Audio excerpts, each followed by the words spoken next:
करते हैं। पहला जो है मुद्दा, इस वक्त जम्मू कश्मीर में सबसे बड़ा बिजली का संकट है, उसके ऊपर हम चर्चा करेंगे। बिजली के साथ साथ पानी का संकट भी है, पानी के साथ साथ और कई इफ़ेक्ट, दवाइयों का संकट है, हॉस्पिटल में हालात ख़राब है।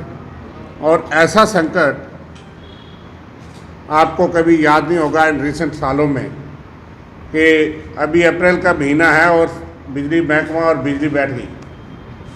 12-12, 14-14 घंटे का शेड्यूल कट, जो कि बाकायदा सरकार मानती है कि वो हर एरिया में, अर्बन एरियाज़ में, शहरों में भी देखा जा रहा है। गांव का तो अल्लाह अल्लाह खैर सल्ला, उनका तो पूछता ही कोई नहीं, ट्रांसफार्मर भी जले कितने दिनों बाद लगा और कितने घंटे कट है। वहाँ लोग त्राई कर रहे हैं, लेकिन इतना जो व्यवस्था चरमराई है, इसकी वजह क्या है, आप सरकार से जानना चाहते हैं कि 3000 मेगावाट पर डे जम्मू और कश्मीर की रिक्वायरमेंट है। उसके अगेंस्ट आप तकरीबन आधी बिजली जो है वो मुहैया कराने के सक्षम है। मैं आंकड़ों में ना जाते हुए, लेकिन कश्मीर वादी में 1700 में से 1700 रिक्वायरमेंट है और 1100 आप देते हैं। 1100 से भी कभी कभी 900 मेगावाट में पहुंचती है। वहाँ तो फिर भी मौसम इतना गर्म नहीं है, लेकिन रिक्वायरमेंट वहाँ भी है और वहाँ भी गर्मी है, हालात नहीं। लेकिन जम्मू की व्यवस्था बहुत ही बिगड़ी हुई है। यहाँ पे 1300 मेगावाट रिक्वायरमेंट और 1300 में से भी 700 भी आप पूरा नहीं कर पा रहे, 600 के करीब ही मिलता है। और उससे कैसे चलेगा? 53% आप कहते हैं कि हम बिजली मुहैया कर पा रहे हैं। अगर आप आधे के करीब बिजली मुहैया करा पा रहे हैं तो 12 घंटे तो आपने मान लिया, और वो 12 घंटे भी लगातार नहीं है। कितनी क्राइसिस चल रही है, तमाम इंडस्ट्रीज, तमाम लोग परेशान हैं। लेकिन ख़ास करके जो आदमी बीमार है, बुजुर्ग हैं, बच्चे हैं, कई लोगों का ऑक्सीजन जनरेशन पे ही काम चलता है। इतना लॉन्ग शेड्यूल्ड और अनशेड्यूल्ड कट है, किसी को पता नहीं किस वक्त बिजली जाएगी, किस वक्त आएगी। तो सरकार और यूटी एडमिनिस्ट्रेशन कहाँ है?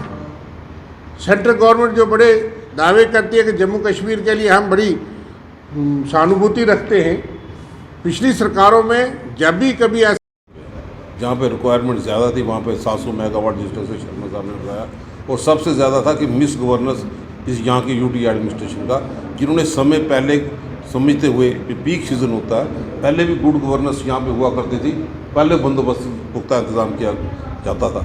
लेकिन आज ये सरकार कहीं दिखाई नहीं दी। और जब यहाँ के स्टेट लोड जो हमारा सेंटर है उसका, तो उसके हिसाब से जो उन्होंने अभी तक यहाँ पे बताया कि अगर ये क्राइसिस अभी ठीक नहीं हुआ, जो स्टेट लोड डिस्पैच सेंटर, ये उन्हीं की वहाँ पे रिकॉर्डिंग है कि किसी ढंग से अगर समय रहते इसमें व्यवस्था नहीं की गई, आने वाले दिनों में ये क्राइसिस और बढ़ जाएगा और पावर में यहाँ पे कमी रहेगी।